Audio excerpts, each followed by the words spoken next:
ஒரு தற்கூரியாக உளறிக் கொண்டிருக்கிற ஒரு நபர் யார் என்று கேட்டால் பொட்டிமணி, ஊழல்மணி, அழுகிய சின்ன மாங்காமணி. வன்னியர்களுக்கு துரோகம் பண்ணிச்சு, மரியாதை கெட்டுடும், செருப்பு பிஞ்சிடும். உனக்கு மரியாதை தரணும்னு எனக்கு அவசியம் இல்லை. அந்த பொட்டிமணி, ஊழல்மணி, அழுகிய சின்ன மாங்காமணி, அன்புமணி, திருட்டுமணி. எம்ஜிஆர் 10 வருஷம் உயிரோட இருந்தா பிஎம்கே கட்சியை முடிச்சுட்டு சமூக நீதி பத்தி எல்லாம் நீ பேசணும்னு வச்சுக்கோ, பிச்சு எடுத்துருவேன். விளக்கா பையன் மாதிரி பேசுற ஒரு சின்ன பையானி அரசியல்ல. இதெல்லாம் தெரிஞ்சுதான் அவங்க அப்பா அவனை துரத்தினார், ஓடி போடுறான் வெளியே சொல்லிட்டு. வன்னியர்களுக்கு விரோதமான கட்சி திமுகன்னு பேசும்போது செருப்பு பிஞ்சு போற மாதிரி அடிக்கலாமான்னு கோவம் வருது எனக்கு. ஏய், நீ அரசியல் பியூஸ் போன பல்பு. உங்க அப்பா வெளியே வந்த பிரச்சார வண்டியில உக்காந்து வெளியே வந்தாருன்னா அத்தனை பேர் ஓடிப்படுவான். சேலத்துல ஒரு தொகுதியாவது நீ ஜெயிச்சு பாறானா? நீ இப்ப நடத்தின பொதுக்குழுலே சேலத்துல இருக்கிற எம்எல்ஏ போய் ஹாஸ்பிட்டல பத்துறாங்க, மூஞ்ச முழிக்கூடாதுன்னு சொல்லிட்டு. நீ ஜெயிச்சிருவியா? பல்ப் பியூஸ் போன பல்ப், டுப்பாக்கு ஒரு டம்மி பீஸ். நீ ஜுஜுபி, நீ பச்சா, நீ என்ன பேசிட்டு இருக்க? திமுக உனக்கு சுகாதாரத்துறை அமைச்சர் பதவி பிச்சை போட்டுச்சு, அதை வாங்கி நீ திமுக எதுவும் செய்யல. நான் பேசுறேன் சௌமியா, 1000 ரூபாய் நாங்க கேட்டுமா, 1000 ரூபாய் நாங்க கேட்டுமா, 1000 ரூபாய் நாங்க. நீ யாரு? உனக்கு என்னத்துக்கு 1000 ரூபாய்? நீ தான் 10,000 கோடி வச்சிருக்கிற, திருடி வச்சிருக்கிற. வன்னியர்களுக்கு என்ன பண்ணுச்சு திமுக? இன்னொரு முறை சொன்ன வாய் மேலே ஒரு குத்துவேன். நீ டுப்பாக்கு ஒரு டம்மி பீஸ், பிஜேபி கிட்ட பிச்சேத்து சாப்பிடுறவன்.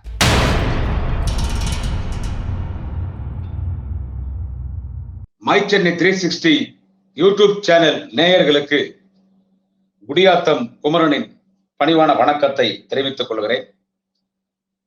நண்பர்களே, இன்றைக்கு பித்து பிடித்து ஒரு பைத்தியம் போல் ஒரு தற்கூரியாக உளறிக் கொண்டிருக்கிற ஒரு நபர் யார் என்று கேட்டால் அரசியலில் இன்றைக்கு அனாதையாக்கப்பட்ட பொட்டிமணி, ஊழல்மணி, அழுகிய சின்ன மாங்காமணி, அன்புமணி. ஆமா, அந்த ஆள் என்ன பேசுறாருன்னா அந்த ஆளுக்கே தெரியல. பைத்தியக்கார மாதிரி அந்த ஆள் உழைட்டு இருக்கான். நீ பண்ண தப்பு. உங்க அப்பா ஒண்ணு ஆட்சி துரத்திட்டாரு, வீட்டுல இருந்து கட்சியில இருந்து துரத்திட்டாரு, வீட்டுல இருந்து துரத்திட்டாரு. நீ ஏதோ நான் தான் கட்சிக்கு தலைவர்னு நீ ஏதோ சுத்திட்டு பேசிட்டு இருக்க. அது உன்னுடைய தனிப்பட்ட விஷயம், அது உன் கட்சி, எனக்கு தேவையில்லாத விஷயம். அது நான் என்ன சொல்றேன், உனக்கும் உங்க அப்பாவுக்கும் பிரச்சனை. உனக்கும் உங்க அப்பா டாக்டர் ஐயா ராமதாஸும் உனக்கும் பிரச்சனை. நீ வாய் திறந்தா பொய் தான் பேசுறேன்னு அவரு சொல்றார், டாக்டர் ஐயா ராமதாஸ் சொல்றாரு. அவன் வாய் திறந்தா பொய் தான் பேசுறான், கட்சிக்கு தலைவராக்குன அந்த தலைமைக்கான பண்பு அவங்ககிட்ட இல்ல, அந்த யோகிதை இல்ல அவரு சொன்னார். அவனை 35 வயசுல மந்திரி ஆக்கணும், நான் பண்ண பெரிய தப்புன்னு அவரு தான் சொன்னார். என் குடும்பம் வேணாம் நிச்சு. ஆனா மரியாதைக்குரிய ஜி.கே. மணி தான் எங்க குடும்பத்துல பேசி அன்புமணியா மந்திரி ஆக்கினாரு. அவனை மந்திரி ஆக்கி நான் பெரிய தப்பு பண்ணிட்டேன். அதை தாண்டி கட்சி தலைவராக்கிறது என்னோட பெரிய தப்பு. கட்சி கெடுத்து குட்டிச்சோர் ஆகிட்டான். 2006 முடிஞ்சிச்சு நம்ம கட்சி. அதுக்கு பிறகு நம்ம கட்சி ஜெயிக்கல, ஒண்ணும் இல்லாத போயிடுச்சு. அந்த மாதிரி கட்சியை பண்ணி விட்டான். அதனால அவன் இனிமே கட்சியினுடைய தலைவர் கிடையாது, நான் தான் கட்சிக்கு தலைவர். இது என் கட்சி, நான் கஷ்டப்பட்டு வளர்த்தேன். நீ கட்சிக்கு செயல் தலைவரா என்ன சொல்லி உன்னை தொத்தி விட்டாரு. நீ ஏதோ தனியா போய் சுத்தி நிக்கிற. அது உன்னுடைய தனிப்பட்ட விஷயம், எனக்கு தேவையில்லை. உனக்கு கோபம் இருக்குதுன்னா அந்த கோபம் நீ யாருகிட்ட காட்டணும்? உன் குடும்பத்துக்கிட்ட காட்டு, உன் குடும்பத்திட்ட காட்டு. அவருதான் திரு டாக்டர் ஐயா ராமதாஸ் தான் பத்திரிகையாளர் மத்தியில உன்னை போட்டு ஓட்டு உடைச்சிட்டாரு. அவன் நல்லவன் எல்லாம், அவங்க கூட யாரும் போவாதீங்க, அவங்க அம்மாவே பாட்டில் லட்சவன், இதெல்லாம் நம்ம திருப்பி பேசணும். சோ உன்னை பத்தி அவர் தான் தொடர்ந்து பேசிட்டு இருக்காரு. நீ அதை பாரு. இவன் இந்த ஆள் என்ன பண்றான்? திமுக பத்தி குறை சொல்றது உனக்கு என்னையா யோகிதை இருக்குது? நான் அன்புமணி கேட்கிறேன். முதலமைச்சரை பத்தி நீ கோபமா பேசுற. அவரை பத்தி எல்லாம் பேசணும் தகுதி இருக்குது அன்புமணிக்கு. ஏய், நான் அன்புமணிக்கு ஒண்ணு சொல்றேன். நான் அன்புமணிக்கு ஒண்ணு சொல்றேன். இது மற்ற விஷயத்துக்கு நான் பின்னால வரேன். நீ இதுதான் பேசின. வன்னியர் சங்க மாநாட்டுல நடந்துச்சு, அங்கேயே நீ தான் பேசின. நேற்று சேலத்துல நீ ஒரு பொதுக்குழு நடத்தின. நீ நடத்துற பொதுக்குழு எல்லாம் அதெல்லாம் டம்மி பொதுக்குழு. ஐயா ராமதாஸ், டாக்டர் ராமதாஸ் நடத்துற பொதுக்குழு தான் அங்கீகாரமான பொதுக்குழு. ஏன்னா தேர்தல் கமிஷன் அவர் தான் கட்சிக்கு தலைவரா நிறுவனரா ஏற்றுனுக்குது. சரி, அதுவும் கட்சி பிரச்சனை. என்ன பேசுற நீ? உன் கட்சி பிரச்சனை பேசியா? அங்க போயிட்டு நான் அன்புமணி ஒண்ணு சொல்றேன். அடிக்கடி நீ ஒரு வார்த்தை ஒண்ணு பயன்படுத்துற. எனக்கு கோபம் வர்றது. அதுதான் எனக்கு கோபம் வருது. நேற்று சேலத்துல என்ன சொல்ற அன்புமணி? வன்னியர்களினுடைய எதிரி திமுகவா? வன்னியர்களுடைய எதிரி திமுக, வன்னியர்களின் விரோதி திமுக. வன்னியர்களை பார்த்தா முதலமைச்சர் திரு ஸ்டாலின் அவர்களுக்கு பிடிக்காது. வன்னியர்களுக்கு என்ன பண்ணுச்சு திமுக? வன்னியர்களுக்கு துரோகம் பண்ணுச்சு, மரியாதை கெட்டுடும், செருப்பு பிஞ்சிடும். அவன் தான் பேசினான் நேற்று நம்மள பேசும்போது. நான் சேலத்துல அப்படிதான் பேசினான். அவன் தான் பேசுவோம். உனக்கு மரியாதை தரணும்னு எனக்கு அவசியம் இல்லை. உன் ஸ்டைல் என்னவோ அந்த ஸ்டைல் நான் ஃபாலோ பண்றேன். I will speak in your language. I will speak in your language. For every action there is an equal and opposite reaction. உன்னுடைய ஆக்ஷன் என் ரியாக்ஷன். வன்னியர்களுக்கு திமுக விரோதி, வன்னியர்களுக்கு திமுக என்ன பண்ணுச்சு, வன்னியர்களை பார்த்தா திமுக பிடிக்காத, வாயில புழு வரும் அவனுக்கு, வாயில புழு வரும். இந்த வார்த்தை பேசும்போது எனக்கு கோபம் வருது. உண்மையான வன்னியர்களை சொல்லுங்க.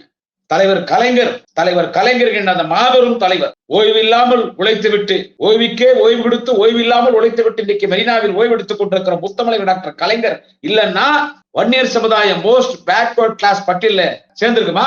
இவன் I am also Vanniyar. Vanniyar சமுதாயத்தின் மக்களை எம்பிசி பட்டியலில் சேர்த்தது யார்? நன்றி கெட்டவனே. அதான் அவங்க அப்பா சொன்னார், வாய் தந்தா பொய்யே பேசுவான் அவன். அன்புமணி பொய்யிலே வளர்ந்து பொய்யிலே பிறந்த புலவர் பெருமாளை வேற கேட்டா வேற யாரும் இல்ல.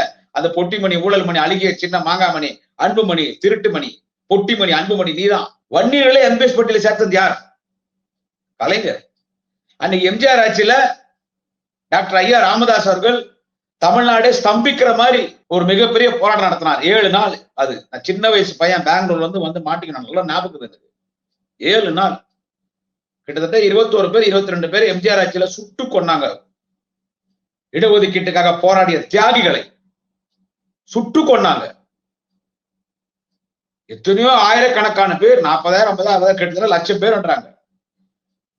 வன்னிய இளைஞர்கள் மீது, வன்னிய சமுதாயத்த மக்களின் மீது, போராட்டத்தில் ஈடுபட்டவர்கள் மீது, அனைவர்கள் மீதும் வழக்கு போடப்பட்டது. அதுல குறிப்பா இளைஞர்கள், படிச்சுட்டு இருக்கிற இளைஞர்கள் வழக்கு போடப்பட்டது. எம்பிசி பட்டியல் வேணும்னு போராடினார் டாக்டர் ஐயா ராமதாஸ் அவர்கள். ஏடிஎம் கட்சியில சுட்டு சாகடிச்சாங்க. எம்ஜிஆர் 10 வருஷம் உயிரோடு இருந்தா பிஎம்கே கட்சியை முடிச்சிருப்பாரு. அவர் பிஎம்கே பார்த்தா பிடிக்காது. அப்போ கலைஞர் சொன்னார், போராடாதீங்க, உயிர் பலி கொடுக்காதீங்க, அடுத்து திமுக ஆட்சிக்கு வரும். நான் வந்த உடனே ஆட்சிக்கு வந்த உடனே போட போற முதல் கேஸ் என்னன்னு கேட்டா, வன்னிய மக்களுக்கு எம்பிசி மோஸ்ட் பேக்வர்ட் கிளாஸ் பட்டியல நான் சேர்க்கிறேன். உங்கள் மீது போடப்பட்டிருக்கிற பொய் விளக்கை நான் தள்ளுபடி செய்கிறேன் என்று சொன்னா, அது போல் சொல்வதை செய்யக்கூடியவர், செய்வதை சொல்லக்கூடியவர், சொல்லாதையும் செய்யக்கூடியவர் முத்தமிழர் டாக்டர் கலைஞர், சமூக நீதி தலைவர் டாக்டர் கலைஞர் ஆட்சிக்கு வந்த உடனே இது டாக்டர் ஐயா ராமதாஸ் சொன்ன செய்திதான். ஆட்சிக்கு வந்த உடனே வன்னியர் சமூகத்தின் மக்களை எம்பிசி பட்டியல சேர்த்தார். எம்பிசி பட்டியல சேர்த்த அடுத்த நிமிஷம் சேலத்தின் சிங்கம் தலைவர் வீரபாண்டியாருக்கு போன் பண்ணி டாக்டர் எங்க இருந்தாலும் கூட்டு வந்து எம்பிசி கொடுத்துட்டேன், உங்க போராட்டம் ஜெயிச்சாரு, இனிமே போராட்டம் எல்லாம் பண்ணாதீங்க, எம்பிசி கொடுத்தாச்சுன்னு கொடுத்துட்டு கூப்பிட்டு டாக்டர் ஐயா ராமதாஸ் கிட்ட சொன்னார். இதை சொன்னது யாருன்னு கேட்டா உங்க அப்பா டாக்டர் ஐயா ராமதாஸ் தான் சொன்னார். எல்லா வழக்கும் தள்ளுபடி பண்ணார். வன்னிய மக்களின் மீது போடப்பட்ட பொய் வழக்கெல்லாம் தள்ளுபடி பண்ணி பாமகவின் முன்னணி தலைவர் தீரன் அவர்களை அழைத்து போய் ஐயா கிட்ட போய் டாக்டர் கிட்ட போய் சொல்லு, வழக்கெல்லாம் தள்ளுபடி பண்ணியாச்சுன்னு சொல்லி தள்ளுபடி பண்ணார். இதை விட என்ன நல்லது பண்ணோம். அதுக்கு தான் அன்புமணி என்ன சொல்றேன்னா, சமூக நீதி பத்தி எல்லாம் நீ பேசணும்னு வச்சுக்கோ, பிச்சு எடுத்துருவேன். ஒரு சமூக நீதி பத்தி பேசுற பேச்சா நீ பேசுற அன்புமணி. அதுக்கு இருந்தா அன்புமணி என்ன சொன்னா, அவரு கலைஞர் எங்களுக்கு வன்னியர்களுக்கு மட்டும் கொடுத்தாரா எம்பிசி, அவங்க ஜாதிக்கும் சேர்த்து கொடுத்தார். இவனெல்லாம் என்னங்க பண்றது? நம்ம ஜாதி வன்னியருக்கு கொடுத்தாருல்ல, அது வரலையும் பாடுறா, அவங்க ஜாதிக்கு கொடுத்துனாரு. அது மட்டும் இல்லாம 108 ஜாதிக்கு கொடுத்துனாரு, எங்களுக்கு மட்டும் கொடுத்தாரானா அப்ப நீ எனக்கு மட்டும் கொடு, மத்த ஜாதிக்கு ஏன் கொடுக்குறன்னு கேட்டா, நீ எங்கடா சமூக நீதி தலைவர்? எல்லாருக்கும் கொடுக்கணும். அவரு சமூக நீதி தலைவர் 108 ஜாதிக்கு ஏன் கொடுத்தாரு தெரியுமா? மண்டில மசாலா மூலகதான் இல்லையா அவனுக்கு? 108 ஜாதிக்கு ஏன் கொடுத்தாரு? ஒரு வன்னியர்களுக்கு மட்டும் என்பிசின்னு அவர் அறிவிச்சுட்டு இருந்தாருன்னா, இப்போ எடப்பாடியார் ஃப்ராடு வேலை பண்ணார் பாரு, எலெக்ஷன்ல வன்னிய மக்கள் ஓட்டு வாங்குறதுக்காக 10.5 கொடுத்துட்டாங்க, சென்சஸ் நடத்தாம, ஜாதிவாரி கணக்கெடுப்பு நடத்தாம கொடுத்தாருப்பார். நம்ம ஆட்சிக்கு 2 மாசத்துல எல்லா ஜாதி கோர்ட்டுக்கு போனாங்க, தள்ளுபடி பண்ணிட்டாங்க. எப்படா நீ கொடுக்குற கணக்கெடுப்பு நடத்தாம, ஜாதிவாரி கணக்கெடுப்பு நடத்தாம நீ எப்படி சென்சஸ் நடத்த எப்படி நீ கொடுக்குறன்னு தள்ளுபடி பண்ணிட்டாங்க பார். அந்த மாதிரி அன்னைக்கு முத்தமிழர் டாக்டர் கலைஞர் அவர்கள் நமது வன்னியர் சமூகத்தின் மக்களுக்கு எம்பிசி சும்மா வன்னியர்களை மட்டும் கொடுத்திருந்தா மற்ற ஜாதிகாரெல்லாம் கோர்ட்டுக்கு போயிருப்பாங்க, தள்ளுபடி பண்ணிருப்பாங்க. அவ்வளவு அவரு சாணிக்க ராஜதந்திரி தலைவர் கலைஞர் அழகா என்ன பண்ணாரு, வன்னியர்களுக்கு எம்பிசின்னு அறிவிச்சிட்டாரு. மரமண்ட அன்புமணி கேட்டுக்க, எல்லாம் உனக்கு தெரியும், நீ ஏமாத்துறதுக்கு இந்த மாதிரி பேசிட்டு இருக்க. கலைஞர் என்ன பண்ணாரு, வன்னியர்களுக்கு எம்பிசி அறிவிச்சிட்டார். 108 ஜாதி சேர்க்கிறாரு. 108 ஜாதி என்ன எப்படின்னு கேட்டா, இப்போ ஒரு கிராமம் இருக்குதுங்க, ஒரு ஊராட்சி இருக்குது. அந்த ஊராட்சி ஒரு 10,000 பேர் மக்கள் தொகை. அதுல 3/4 பேர் வன்னியர்களே இருக்கிறாங்க. 10,000 பேர்னா ஒரு 19,900 பேர், அதாவது ஒரு 100 பேர் தான் கம்மி, மீதி எல்லாமே வன்னியர் செய்தாங்க. அந்த 100 பேர் யாருன்னு கேட்டா, நீ சொல்ற அவர் ஜாதிக்கும் சேர்த்து குத்துனாருன்னு, அவங்க அந்த குடும்பம் ஒரு 4, தலைமை தொழிலாளி குடும்பம் ஒரு 4, குறவர் அப்படி அந்த அந்த மாதிரி அதுங்கெல்லாம் என்னன்னு கேட்டா 4 குடும்பம் தான். ஆயிரக்கணக்கான குடும்பம் யாருன்னு கேட்டா வன்னிய மக்கள். இவன் குடும்பத்து அந்த ஊருக்கு 2 பேர் இருக்கிறான், இவங்க 15,000 பேர் இருக்கிறாங்க. இங்க பலன் யாருக்கு? இந்த 15,000 பேருக்கு. இந்த 15,000 பேர் பலனடையணும்னா இவங்களுக்கு எல்லாம் கொடுத்துட்டா நம்ம பலனடையலாம். எவ்வளவு அழகா பண்ணாருப்ப. மைனாரிட்டி கம்யூனிட்டியா இருக்கக்கூடிய 108 ஜாதிகளுக்கு மக்கள் தொகை குறைச்சலா இருக்கிற 308 பேருக்கு கொடுத்துட்டு கூட வன்னியரை சேர்த்துனார். இப்ப என்னாச்சு? யாருன்னா கோர்ட்டுக்கு போனா பா கவர்மெண்ட் முதலமைச்சர் கலைஞர் வன்னியர்களுக்கு மட்டும் கொடுக்கலப்பா, எல்லாருக்கும் கொடுத்துருக்காரு சொல்லி நமக்கு எம்பிசி வந்துருச்சு. இது என்ன சொல்றான் இருந்தாலும் எல்லா ஜாதிக்கும். அப்புறமா என்னடா மயிறு நீ சமூக நீதி பத்தி பேசுற? அவர் சமூக நீதி தலைவர். எங்க தலைவர் தளபதி ஸ்டாலின், தமிழ்நாட்டின் தலைவர் தளபதி ஸ்டாலின். அது 21, 22 பேர் அப்பாவி வண்டிகள் இறந்தாங்களே, அவங்களுக்கு ஒரு மணிமண்டபம் கட்டி அந்த குடும்பத்தை கௌரவப்படுத்தலாம்னு சொல்லி தேர்தல் நேரத்தை பிரச்சாரத்துக்கு வரும்போது தலைவர் தளபதியிடத்திலே வேண்டுகோள் வைத்தவர் யார் என்று கேட்டால் திராவிட முன்னேற்ற கழகத்துடைய திராவிட ஆழ்வார், அரக்கோணம் நாடாளுமன்ற உறுப்பினர், கழக கொள்கை பரப்பு செயலாளர், கட்சியின் மூத்த முன்னணி தலைவர், மிகுந்த மரியாதைக்குரிய எங்கள் குடும்ப அண்ணன் டாக்டர் ஜெகத் ரட்சகன் அவர்கள் வேண்டுகோள் வைத்தார் தளபதி இடத்துல. அந்த 21 பேர் 22 பேர் இறந்து அவங்களோட மணிமண்டபம் கட்டினா. தளபதி வாக்குறுதி கொடுத்தார். விழுப்புரம் பக்கத்துல அந்த 21, 22 பேருக்கும் அந்த தியாகிகள் துப்பாக்கி கொண்டு இறந்து போன அந்த தியாகிகளுக்கு செலவச்சு அவங்க குடும்பத்தை கௌரவிச்சு வன்னிய சமுதாயத்தின் மூத்த தலைவர் திரு கோவிந்தசாமிகளுக்கு செலவச்சு ஒரு பெரிய மணிமண்டபம் கட்டி வன்னிய மக்களுக்கு அந்த உழைப்புக்கு அவருக்கு பெருமையும் வரலாற்றையும் தேடித் தந்த தலைவர், தேச தலைவர், 2006 மீண்டும் தமிழகத்தின் முதலமைச்சராக பொறுப்பேற்கக்கூடிய அன்பு தலைவர் தளபதி ஸ்டாலின்.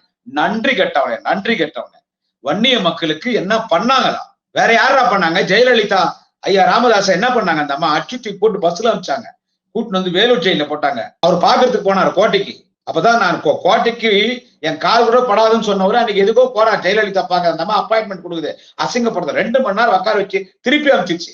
ஆனா கலைஞர் எந்த அளவுக்கு மரியாதை கொடுத்தார் வன்னிய மக்கள், வன்னிய சமுதாயத்துக்கும் ஐயா டாக்டர் ராமதாஸ் அவர்களுக்கு எந்த அளவுக்கு மரியாதை கொடுத்தார், எவ்வளவு பெருமை தேடி கொடுத்தார். தந்தை பெரியாருக்கு பிறகு டாக்டர் ஐயா என்று உங்கள் தந்தை திரு ராமதாஸ் அவர்களே டாக்டர் ஐயா என்று தந்தை பெரியாருக்கு அடுத்து கலைஞர் அழைத்தது யாரு என்று கேட்டால் திரு ராமதாஸ் அவர்களே. தளபதியும் அவ்வளவுதான், ஐயான்னு தான் சொன்னாங்க. நானே ஒரு கூட்டத்தை உட்காந்து பாக்குறேன், டாக்டர் ஐயான்னார். பேர் கூட சொல்ல, நான் பேர் சொல்றேன், டாக்டர் ஐயான்னார்.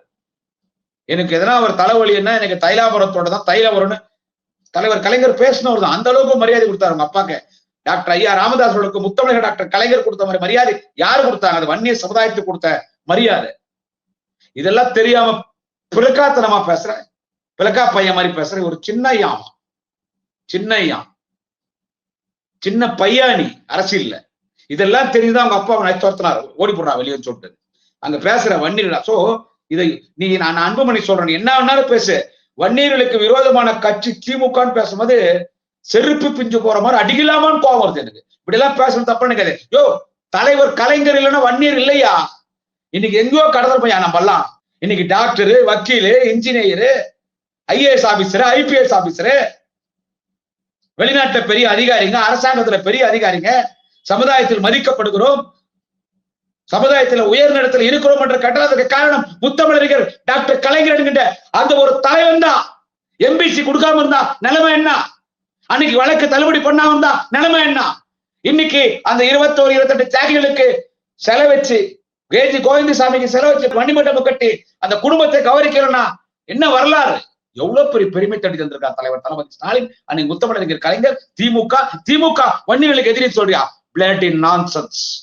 அடுத்து அதாவது இந்த ஆள்லாம் பேசுறான் சேலத்துல, அடுத்து திமுக ஆட்சிக்கு வரவே வராது, ஆட்சி வராது.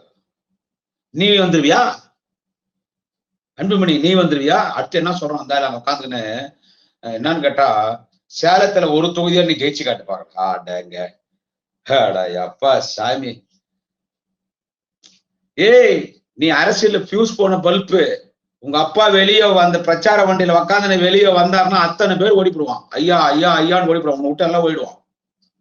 ஒரு படத்துல வடிவேல் வண்டு முருகன் பாரு, கட்சியில இலை விட்டு ஓடிப்பாங்க. அந்த வண்டு முருகன் மாதிரிதான் நீ அரசியல் அன்புமணி, உன்னை விட்டு ஓடிடுவான். அவர் ஐயா வந்து ஐயா டாக்டர் ராமதாஸ் வண்டியில உட்காந்து வந்தாருன்னா போரும், அத்தனை பேர் ஓடிடுவான்.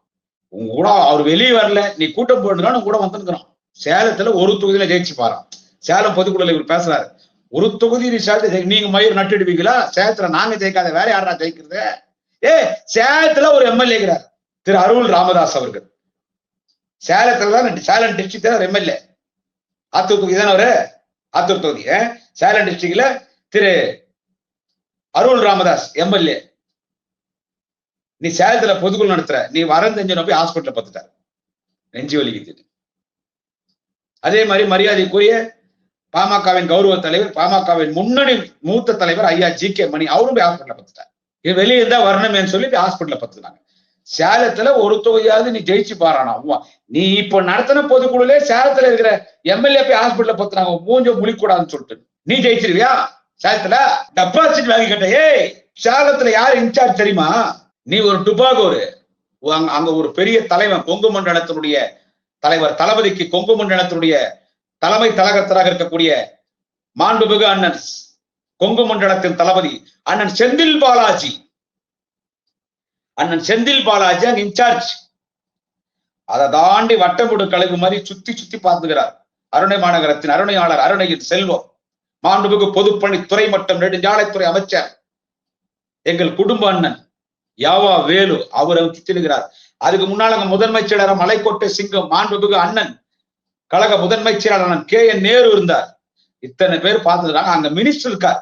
உன்ன மாதிரி உங்க அப்பா முதுகேறி நியமன திமுக பிச்சை போட்ட நியமன எம்பி வந்தவர்ல, ஒன்றிய கிளை கழகத்திலிருந்து, ஒன்றியத்திலிருந்து, மாவட்ட கழகத்திலிருந்து, மாநில வரை கட்ட போஸ்ட் போட்டு பொறுப்பு வந்து சட்டமன்ற உறுப்பினர் வந்து இன்றைக்கு அமைச்சராக இருக்கிற அண்ணன் சேலம் ராஜேந்திரன் அங்க மினிஸ்டர்.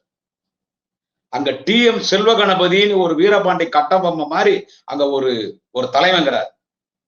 சின்ன வயசுல 27, 28 வயசுல 3 டிபார்ட்மெண்ட் மினிஸ்டர் ஜெயலலிதா கிட்ட. ஜெயலலிதா கண்ணியை விரல விட்டு ஆட்டினவர் டி.எம். செல்வ கணபதி. அவருடைய செல்வாக்க பார்த்து பயந்து போய் ஜெயலலிதா எம்பி கொடுத்து தோக்கடிச்சான்னு சேலத்துக்கு எம்பி கொடுத்துச்சு. தமிழ்நாட்டுல அதிகமான ஓட்டுல ஜெயிச்சார்.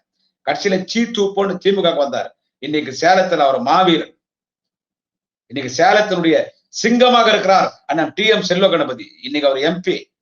அவரை தாண்டி நீ என்ன புடிங்கிடுவியா?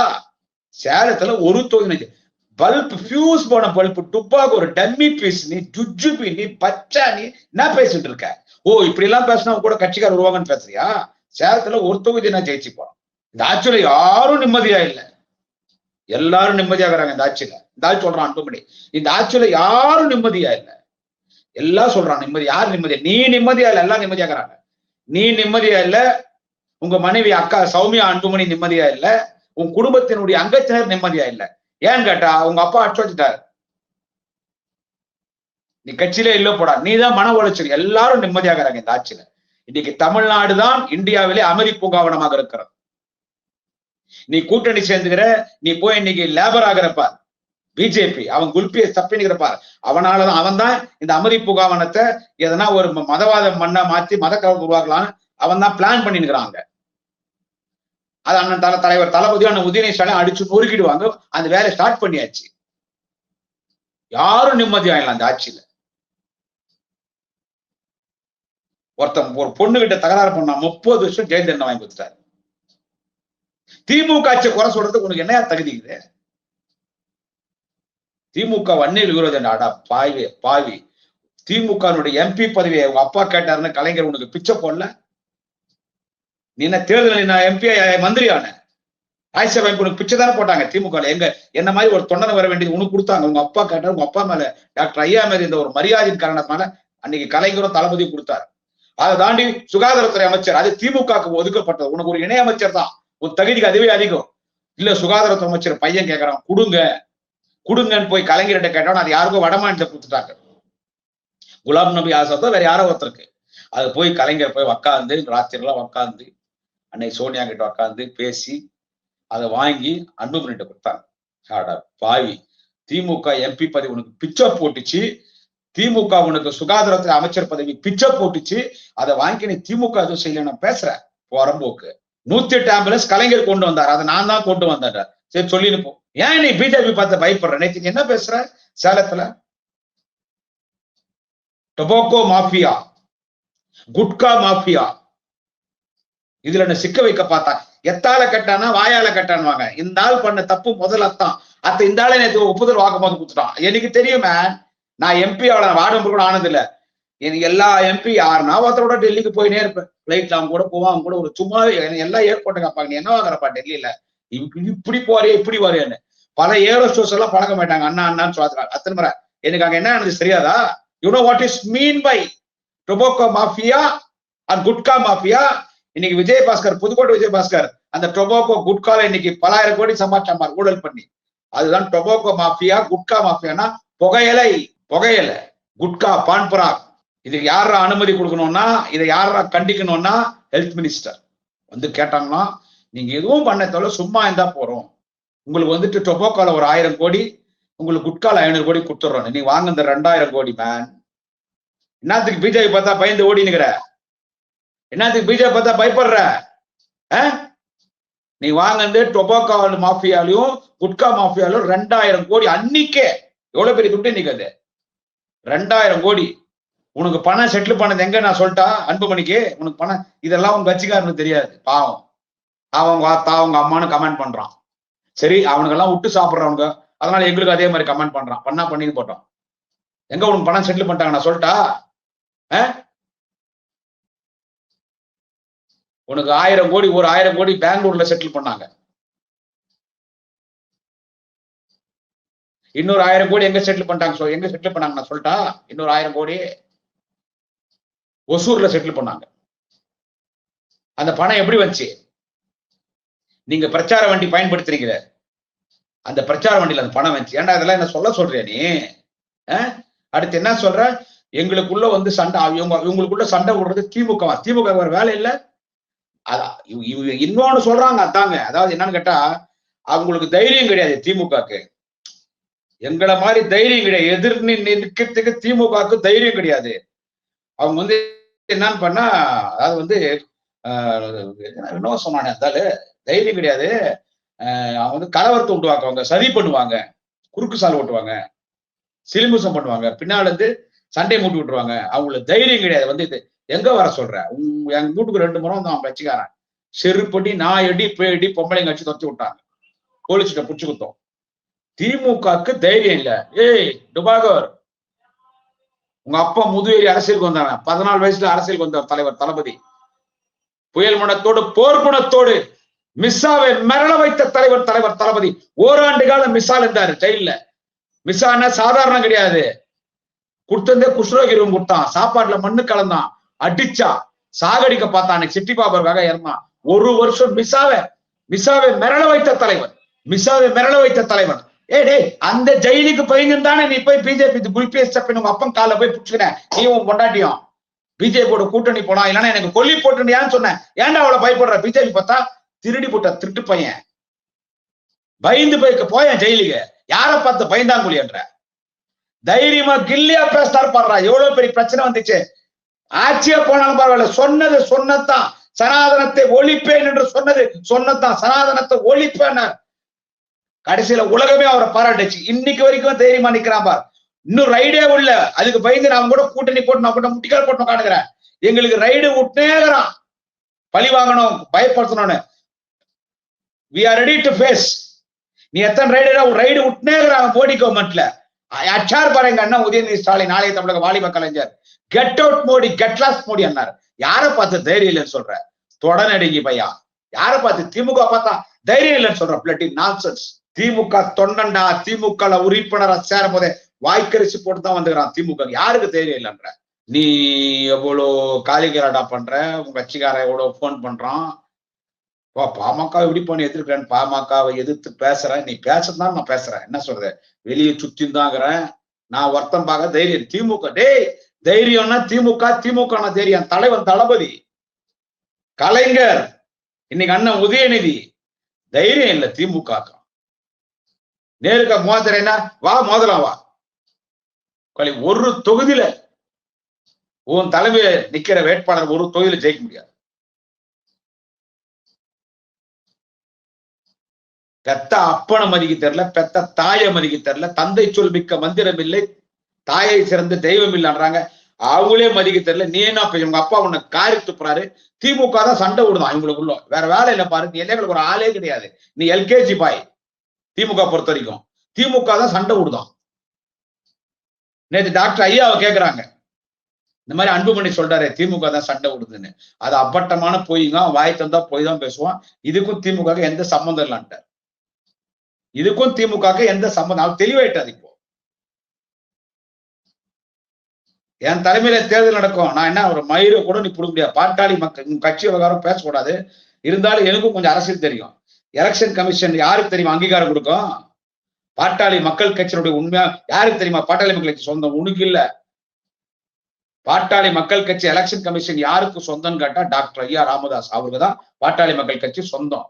உன் கட்சியினுடைய சின்ன மாம்பழம் அவருக்கு தான் சொந்தம். உன் கட்சியினுடைய கொடி அவருக்கு தான் சொந்தம். உன் கட்சி பேர்ல ஏதாவது சொத்து கட்சி ஆபீஸ் இருந்தா அவருக்கு தான் சொந்தம். நாளைக்கு எலெக்ஷன் கமிஷனுக்கு போனாருன்னு வச்சுக்கோ, நீ இந்த மாதிரி கட்சி கொடியை பயன்படுத்துற, கட்சி பேரை பயன்படுத்துற, கட்சி சின்னத்தை பயன்படுத்தின எலெக்ஷன் கமிஷன் கூப்பிட காரித்துப்போம். உனக்கும் பாட்டாளி மக்கள் கட்சிக்கு எந்த சம்பந்தம் இல்ல, உனக்கும் மாங்காய் சின்னத்துக்கு எந்த சம்பந்தம் இல்ல, உனக்கும் கொடிக்கு எந்த சம்பந்தம் இல்ல, பாமக சொத்துக்கு உனக்கும் சம்பந்தம் இல்ல. அது எல்லாம் டாக்டர் ஐயா ராமதாஸா. அதை நீ பயன்படுத்தினா உள்ள போடணும் மிரட்டி நீ அனாதையா அவன் நிக்க வைப்ப. இன்னைக்கு நீ நியமிச்சிட பாரு மாவட்ட செயலாளர் அன்புமணி பின்னால போயிருக்கிறீங்களே, அவனுக்கு சொல்றேன், எனக்கு கமெண்ட் பண்றீங்களே பாடுஸ் பசங்க, அவங்களுக்கு சொல்றேன், அன்புமணி லெட்டர் கொடுத்துறான் பார், மாவட்ட தலைவர் மாவட்ட செயலர், அதெல்லாம் செல்லாது கண்ணா, செல்லாது. முட்டி கீழே மூடகிற மாதிரி பேசாதீங்கடா, அதெல்லாம் அன்புமணி கொடுத்ததெல்லாம் செல்லாது. இப்ப டாக்டர் ஐயா மருத்துவர் ஐயா ராமதாஸ் ஐயா அவர்கள் இன்னைக்கு கொடுக்குறாரு பார், மாவட்ட செயலாளர் புதுசா கூப்பிட்டு லெட்டர் கொடுத்துருக்காரு பார், நீ மாவட்ட செயலாளர், நீ மாவட்ட தலைவர். மரியாதைக்குரிய ஐயா டாக்டர் ராமதாஸ் யாருக்கெல்லாம் கொடுத்துருக்காரு மாவட்ட செயலாளர் மாவட்டத்துல லெட்டர், அவங்கதான் எலெக்ஷன் கமிஷன்ல செல்லுபடியும். நாளைக்கு பிரச்சனை ஆச்சுன்னா யாரா மாவட்ட செயலாளர்னா டாக்டர் ஐயா ராமதாஸ் யாருக்கு லெட்டர் கொடுத்துறாங்களோ அவங்கதான் மாவட்ட செயலாளர். டாக்டர் ஐயா ராமதாஸ் யாருக்கு மாவட்ட தலைவர் லெட்டர் கொடுத்துறாங்களோ அவங்கதான் மாவட்ட தலைவர். இப்ப அன்புமணி கிட்டே இருக்கிறாங்க பாரு மாவட்ட செயலர் மாவட்ட தலைவர், அதெல்லாம் வெளியே போயினர் அதெல்லாம் பூஸ் பண்ண பொறுப்பு, அது செல்லுபடியாவாது. இப்போ டாக்டர் ஐயா ராமதாஸ் நியமிச்சவங்க தான் அங்கீகாரமான தேர்தல் கமிஷனால் ஏற்றுக்கொள்ளப்படுகிற மாவட்ட செயலாளர் மாவட்ட தலைவர்கள். நாளைக்கு அவர் எலெக்ஷன் கமிஷனர் பிரச்சனை வச்சுன்னா நீ தனி கட்சி தான் ஆரம்பிக்கணும், நீ தனி கட்சி தான் ஆரம்பிக்கணும். உன் நிலைமை அது. நீ திமுக குறை சொல்ற, 1000 ரூபாய் நாங்க கேட்டோமா, 1000 ரூபாய் அந்த அக்கா அன்புமணி சௌமியா அன்புமணி 1000 ரூபாய் நாங்க கேட்டோமா, 1000 ரூபாய் நாங்க கேட்டோமா, 1000 ரூபாய் நாங்க. நீ யாரு? உனக்கு என்னத்துக்கு 1000 ரூபாய்? நீ தான் பலாயிரம் கோடி வச்சிருக்கிற, திருடி வச்சிருக்கிற. 1000 ரூபாய் நாங்க கேட்டோம்னா நீ யாரு? மக்களுக்கு கொடுத்துக்கிறாங்க 1000 ரூபாய். மக்களுக்கு மக்கள் கேட்டுக்கொள்ளும் ஒரு தலைவன் கிடையாது. குழந்தை அழுத பிறகு குழந்தை அழுது அதன் பிறகு பால் குறாப்பார். அவ தாய் இல்ல, அவ பேய். குழந்தை அழுகுறதுக்கு முன்னால குழந்தை பசிக்கும்னு சொல்லி அந்த குழந்தைக்கு பால் குறாப்பார். அவதான் தாய். அந்த தாய் தான் எங்க தலைவர் தளபதி. ஒரு 1000 ரூபாய் கொடுக்கலாமே கொடுக்குறாங்க. அக்கா சௌமியா அக்கா, நாங்க 1000 ரூபாய் கேட்டோமா, 1000 ரூபாய் கேட்டோம்னா தமிழ்நாட்டுடைய ஒட்டுமொத்த பெண்களுக்கு நீங்க ஒன்னும் தலைவர் கிடையாதுக்கா. மரியாதைக்குரிய சௌமியா அக்கா, புரியுதா? தமிழ்நாடு அத்தனை பேர் நீ தலைவர் கிடையாது. நாங்க 1000, நீ யார் கேட்கறது? 1000 ரூபாய் நான் கேட்டா உங்க கூட வராங்க பாரு மகளிர் அணி தோழர்கள், நோட்டீஸ் வராங்க இல்ல, ஏழை பெண்கள் நிலத்துல போய் காட்டுல போய் கூலி வேலை செய்யறாங்க பாரு, அவங்கள கேளு அந்த 1000 ரூபாய் உங்களுக்கு எவ்வளவு பயன்படுதுன்னு சொல்லி. ஒரு கேஸ் சிலிண்டர் வாங்கின மாசம்னா அந்த 1000 ரூபாய் கொடுத்து எத்தனை பேர் வாங்குறாங்க தெரியுமா? அது 1000 ரூபாய் சேர்த்து வைக்கிறாங்க. அந்த 1000 ரூபாய் வச்சு மளிகை சாப்பாடு வாங்கிக்கிறதுக்கு, ஒரு காய்கறி வாங்கிக்கிறதுக்கோ. உங்க மகளிர் அணி கிராமத்துல போய் எல்லாரையும் கூப்பிட்டு, நம்ம மகளிர் அணி தொடர்லாம் ஒரு கிராமத்துக்கு 10 பேர் 20 பேர் போய் தாசில்தார்ட்ட லெட்டர் கொடுத்துருங்க, எங்களுக்கு 1000 ரூபாய் வேணான்னு போய் கொடுக்க சொல்ல போய் யாருன்னா பார்த்தா காரியத்துக்கு போவாங்க போல. 1000 ரூபாய் நாங்க கட்டமா 1000 ரூபாய். நீங்கன்னா டோட்டல் ரெப்ரசன்டேட்டிவா தமிழ்நாட்டுல இருக்கிற எல்லா குடும்ப பெண்களுக்கும் உங்களுக்கு என்னமா ஆகுது? அவங்க புருஷன் பூரா துட்டு கொள்ளையாச்சு, அப்பங்கிட்ட துட்டெல்லாம் எடுத்து வந்தாச்சு. வன்னீர் அறக்கட்டையில எங்களை மாதிரி வன்னீர் எல்லாம் நாங்கெல்லாம் குடுத்த துட்டுல சேர்ந்த அறக்கட்டையில எல்லாம் பூரா உன் பேர்ல ஆகி போச்சு, உன் பொண்ணு பேர்ல ஆகி போச்சு, அந்த உங்க வீட்டுக்காரன் பேர்ல ஆகி போச்சு, சொத்து பூரா கொள்ளைச்சு போயிட்டீங்க திருட்டு பசங்க. அதை தட்டி கேட்டாரு அவர் டாக்டர் ஐயா. அவரே அடிச்சுட்டு வெளியே வந்துட்டீங்க. வன்னி அறக்கட்டை சொத்தை கொள்ளையடிச்சு, அமைச்சராகும் போது கொள்ளையடிச்சு, ஊர் பூரா வசூல் பண்ணி கொள்ளையடிச்சு, பனையூர்ல எவ்வளவு பெரிய பங்களா, 300 கோடி ரூபாய் 400 கோடி ரூபாய் பங்களா, உலகம் பூரா சொத்து வச்சுன்னா உனக்கு என்னத்துக்கு 1000 ரூபாய்? ஏங்கா சௌமியா அக்கா, நீ என்ன அரிசி பொறுப்புக்கு கஷ்டப்படுறியா, இல்ல காய்கறி வாங்குறதுக்கு கஷ்டப்படுறியா, இல்ல மண்ணெண்ணெய் வாங்குறதுக்கு கஷ்டப்படுறியா, கேஸ் சிலிண்டர் வாங்குறதுக்கு கஷ்டப்படுறியா, எதுக்கு கஷ்டப்படுற? உனக்கு என்னத்துக்கு அந்த 1000 ரூபாய் அருமை? நாங்க ஒண்ணும் எங்க வீட்டு பணத்தை கொடுக்கல. 1000 ரூபாய் மக்கள் வரி பணம் தான் உங்களுக்கு திருப்பி கொடுக்கும். இன்னைக்கு பெண்களுக்காக ஆட்சி நடத்துற ஒரே தலைவன் தளபதி. இன்னைக்கு பெண்களுக்கு பேருந்துல இலவச பயணம், புதுமை பெண் திட்டத்தின் மூலமாக 1000 ரூபாய் படிக்கிறதுக்கு, தமிழ் புதுவன் திட்டத்தின் மூலம் மாணவர்களுக்கு படிக்கிறதுக்கு 1000 ரூபாய். எவ்வளவு சலுகை இன்னைக்கு பண்ணிட்டு இருக்காங்க. உங்க வீட்டுக்கார மந்திரி ஆகும் போது என்ன புடுங்கினாரு, கொள்ளையடிச்சாரு வீட்டுக்காரர். நான் பேசணும்னா எவ்வளவு பேசுவேன். அரசியல் எந்த தகுதி இல்லாத ஒரு நபர் யார் என்று கேட்டால் அன்புமணி நீ.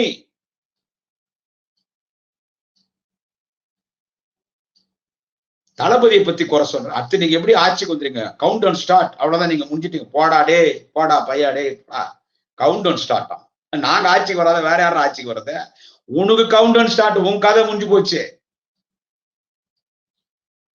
உன் கதை முடிஞ்சு போச்சு. அவர் ஒரு முடிவெடுத்து அவர் வெளியே கிளம்புறா, மவனே நீ காலி. என்ன வேலை பார்த்த நீ? நமது வன்னியர் சமூகத்தினுடைய அப்பாவி இளைஞர்களையும் தலித் இளைஞர்கிட்ட போய் மோதல் விட்ட.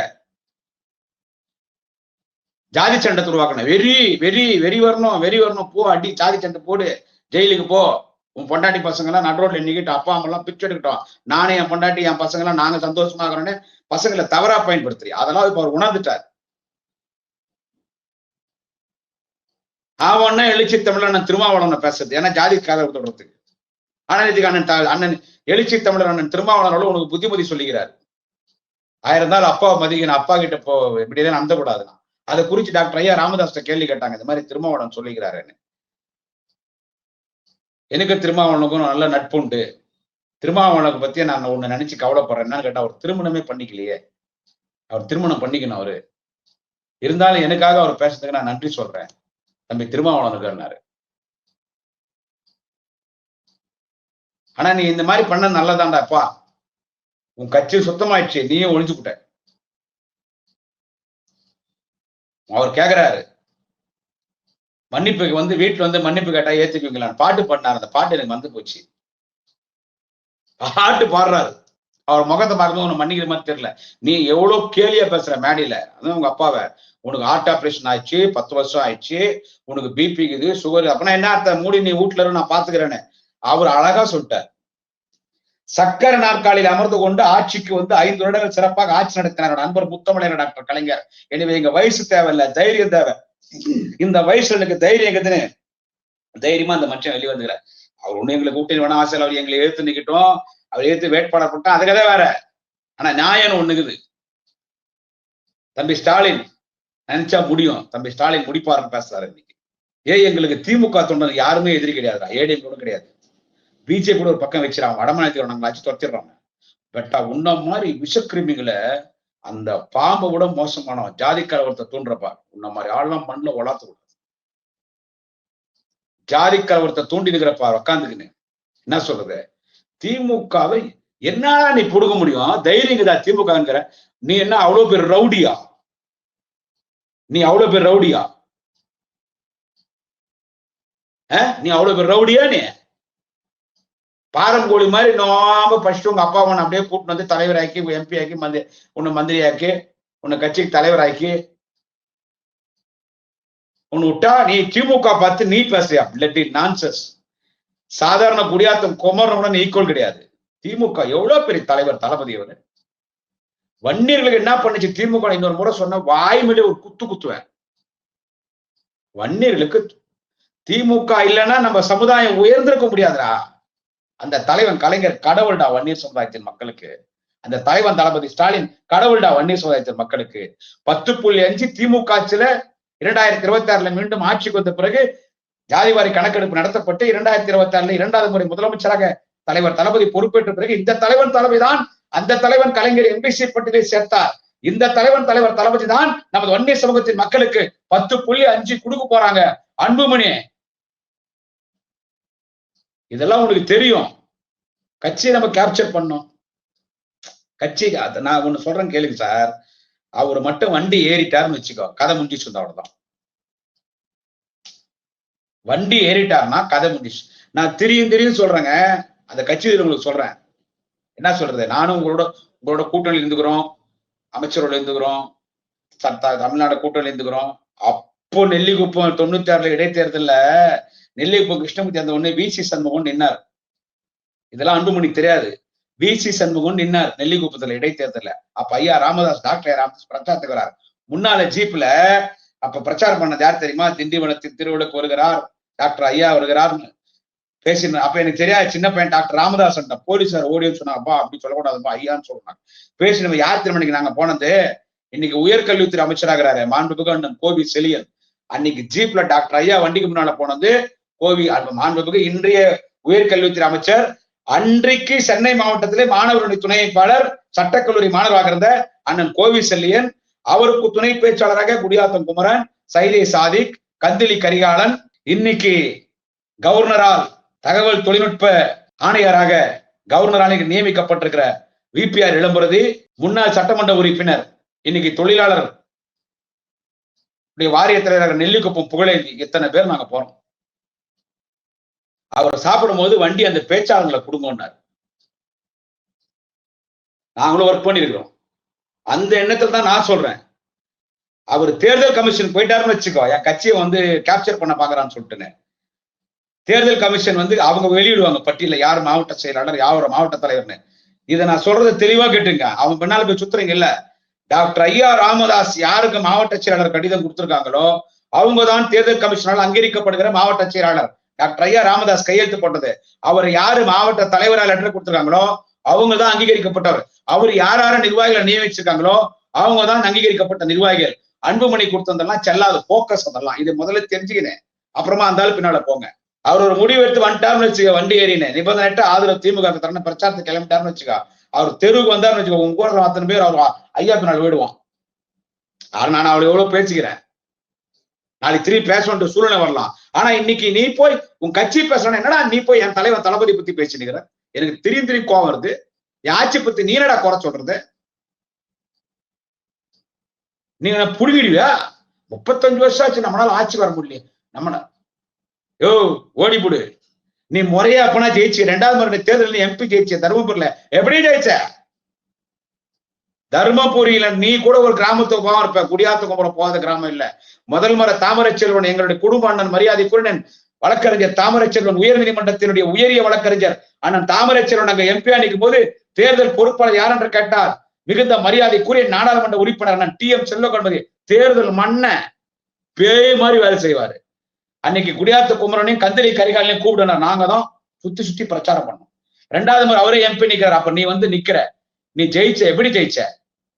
என்ன பண்ணாங்க? ஜாதி கலவரத்தை இல்ல, ஒரு வன்னிய பொண்ணும் ஒரு தலித் பையனும் 2 பேரும் லவ் பண்ணி 2 பேரும் கோயில்ல போய் தாலி கட்டின்னு கல்யாணம் பண்ணிக்கிறாங்க.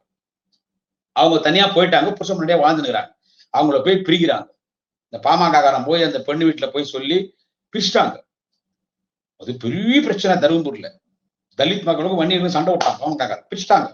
அந்த பையன் என்ன பண்ணா, ரயில்வே ட்ராக்ல போய் அவன் தற்கொலை பண்ணிக்கினானோ, அச்சு போட்டாங்களோ, செத்து கிடக்குறான் அந்த பையன். அப்போ பிரச்சனை ஆகுது. பிரச்சனை ஆகும்போது 2 பேரும் சண்டை ஆகி பெரிய சண்டை. அப்ப நீ அன்புமணி பேர் உட்காந்து என்ன பண்ற, வன்னியர்கள் எல்லாம் கூப்பிட்டு நம்ம ஜாதி பொண்ணுகள் எல்லாம் தலித்துக்கு கூட்டிட்டு போயிடுறாங்க, நம்ம விடக்கூடாதுன்னு சொல்லி அவங்களுக்குள்ள அந்த வெறி ஏத்து அங்க சண்டை ஆக்கி எல்லாரையும் ஆன்டி தலித்தாக்கி வன்னியர்கிட்ட போய் ஜாதி வரி ஏற்படுத்தி நாங்க அங்க போறாங்கனாலும் பேச முடியல. என்னை பார்த்து காக்கே வன்னியான்றோம். நான் பேசியிருந்தா இதெல்லாம் எனக்கு கமெண்ட் பண்றானுங்க பாரு, முட்டி கீழே கூட தெரிஞ்சுக்கடா. இதெல்லாம் நம்ம ஜாதி என்னன்னு தெரிஞ்சுக்க. ஜாதி சண்டை விட்டு அங்க போய் ஜாதினே பேசுறான். ஜாதி சண்டை விட்டு அந்த ஜாதி கலவரத்தை பயன்படுத்தி நம்ம ஜாதி அடமான வச்சு தலித் மக்களை வந்து அங்க கேவலப்படுத்தி நம்ம தான் உயர் எல்லாரும் ஒண்ணு சேர்த்துட்டான், தலித்துக்கு ஆப்போசிட்டா.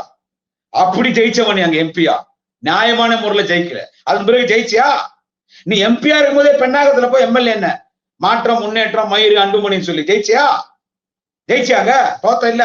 இனி அதான் உன் கதை. இதை இப்ப அன்னைக்கு திமுக பிச்சை போட்டுச்சு எம்பி, இன்னைக்கு திரு எடப்பாடி பழனிசாமி பிச்சை போட்டார் எம்பி, 2ஆம் முறை கொடுக்க ஓடி போடுறான்ட்டாங்க. திமுக குறை சொல்றது உனக்கு எந்த தகுதி கிடையாது. எனவே நீ போய் உன் கட்சியை பத்தி வேணா பேசு. திராவிட முன்னேற்ற கழகத்தை பத்தி உனக்கு குறை சொல்ல தேர்தலில் வரையா வா. எங்களை பார்த்து ஆம்பளையான்னு கேட்டாடே பொட்டப்பைய, யாரை பார்த்து ஆம்பளையான்னு கேட்ட? திமுகடா இது, திமுக. இதுவரை திராவிட முன்னேற்ற கழகத்தை யாரெல்லாம் எதிர்த்தார்களோ அவர்களெல்லாம் கல்லறை கட்டி மணிமண்டபம் கட்டி இரங்கல் உரை எழுதி மலர் மாலை வைத்த தலைவன் தான் டாக்டர் கலைஞர் உறங்கிக் கொண்டிருக்கிறார் மெரினா கடற்கரையிலே. அவர் இறப்பதற்கு முன்பு அவருக்கு விரோதமாகவே அரசியல் செய்த மறைந்த அம்மையார் செல்வி ஜெயலலிதாவுக்கு கூட காவேரி மருத்துவமனையில படுத்துக் கொண்டே தொலைக்காட்சியில ஜெயலலிதா மறைந்துடன் செய்தி பார்த்தவுடன் அவரும் உடல்நிலை சிரமம் படுத்துக் கொண்டிருக்கிறார். ஒரு பேனா எடுத்து ஜெயலலிதாவுக்கு இரங்கல் கடிதம் எழுதினார். ஜெயலலிதாவுக்கும் இரங்கல் கடிதம் எழுதிய பிறகுதான் மறைந்தார் முத்தமிழர் டாக்டர் கலைஞர். இது திமுகவின் வரலாறு. திமுகவை எவன் எதிர்த்தாலும் அவன் கல்லறைக்கு போவான். அவன் அழிந்து போவான், அந்த கட்சி ஒழிந்து போவான். நீ திமுக பத்தி பேசுறியா? பச்சா பச்சா சின்ன பிளக்கா பையா, நீ திமுக பத்தி பேசுறியா? உதயநிதி ஸ்டாலின் ஒரு தலைவர் வளர்ந்து வந்து நிற்கிறார், அவர் கால் செருப்பு தூச்சிக்கு நீ வரமாட்ட. பேசுறது பார்த்து பேசு. நீ தான் நான் தினமும் பதிவு போடுவேன், நீ பேசினா நான் பதில் கொடுத்துனே இருப்பேன். தைரியம் இல்லையா திமுக? திமுக தைரியம் இல்லையா? போயா யோ போயா திருட்டு பையா, திமுக தைரியம் இல்லை. அப்படியே நீ பெரிய தைரியசாலி, நீ அப்படியே தைரியசாலி. அப்படியே நான் திரும்பி சொல்றேன், அவர் தேர்தல் கமிஷன் போயிட்டாருன்னா டாக்டர் ஐயா என்ன சொல்றது, பாமக அவருக்கு சொந்தமாயிடும், கொடி அவருக்கு இப்பவே அவருக்கு தான். நீ பயன்படுத்தான்னு சொல்லுவாங்க, பாட்டாளி மக்கள் கட்சின்னு பேர் பயன்படுத்தாத, மாங்காய் சின்னத்தை நீ பயன்படுத்தாத, கொடி பயன்படுத்தாத, கட்சி பேர் பயன்படுத்தாத. அப்புறம் நீ தனியா கட்சி ஆரம்பிச்சு மாங்காய் கொட்டைய சின்னமா வச்சுக்கோ, இல்ல வேற ஏதாவது சுயேட்சை சின்ன வச்சுன்னு போக வேண்டியதான். கட்சி அவருது, அவர் பின்னாலுகிறவன் தான் தேர்தல் கமிஷன் அங்கீகரிக்கும். நீ டம்மி பீஸ், பிஜேபி கிட்ட பிச்சை எடுத்து சாப்பிடுறவன். போனிய பிஜேபி கிட்ட கூட்டணிக்கு என்ன சொன்னார் அவரு அமித்ஷா? நான் வரேன் கூட்டணிக்கு, ஜாओ जाओ जाकर तुम्हारा पिताजी है ना डॉक्टर रामदास, किधर है वो, उसका बुलाओ, पार्टी तुम्हारा पार्टी नहीं, पार्टी तो आपका पिताजी पीएमके का नेताजी डॉक्टर रामदास का पार्टी है, पीएमके वो तो अध्यक्ष है आपका पार्टी को, वो आना इधर, जाओ रामदास को आना बोल इधर, अब तो सीट देगा पैसा देगा. अरे क्या तू तो छोटा बच्चा है रे, जाओ रे तो बेंचो तंटाரு. உங்க அப்பனை போய் கூட்டுவா, எடப்பாடி அதான் சொல்லிட்டாரு, உங்க அப்பா கூட்டுவாங்கன்ட்டாரு. நீ எங்க பண்ணாலும் உங்க அப்பா கூட்டுவான்றாங்க. தெரியுதா? திமுக பேசுறியா திமுகவை? எனவே அன்புமணி திராவிட முன்னேற்ற கழகத்தை தொடர்ந்து பேசினால் நான் தினம் பேசுவேன்டா. நீ பேசு, நானும் பேசுறேன். பிளடி ஃபுல் தினம் பேசுவேன். ஒரு சீட் நீ ஜெயிக்க முடியாதுடா, சுட்டிக்கு போட்டு சொல்றேன், ஒரு சீட் ஜெயிக்க முடியாது. என் தலைவன் தளபதி போட்ட பிச்சை உனக்கு, என் தலைவர் கலைஞர் போட்ட பிச்சை உனக்கு. வன்னியர்னா திமுக பிடிக்காதா? அவனை இன்னும் நன்றி உள்ள வன்னியர் திமுக யாரும் வன்னியர் ஓட்டு போடுவாங்க, வேற யாரும் உனக்கடா போடுவாங்க, உனக்கு புழுத்துவாங்க. வன்னியர் திமுக தாண்டா ஓட்டு போடுவாங்க, எல்லா வன்னியர் திமுக தாண்டா ஓட்டு போடுவாங்க. போடா, நான் இன்னொரு பதிவுல சந்திக்கிறேன். குடியாத்தம் குமரன். இடதுசாரிகளை பேசுவதற்கு இவ்வளவுண்டுல செருப்பு ஒட்டி இருக்கிற தூசி அளவு கூட சமானம் இல்லை இந்த சங்கி கும்பல். குறிப்பா சாட்டை துரைமுருகனும் அவங்க அண்ணே சில்ற சீமானும் தகுதியற்றவர்கள். மரியாதையா இருந்தா தப்பிச்சுக்குவானுங்க, இல்லைன்னா திருவாரூர் மெத்தேடு தான் வரும். திருவாரூர் மெத்தேடு என்னடானா விளக்கமா எடுத்துட்டு போய் வீட்டுல சாத்துறது.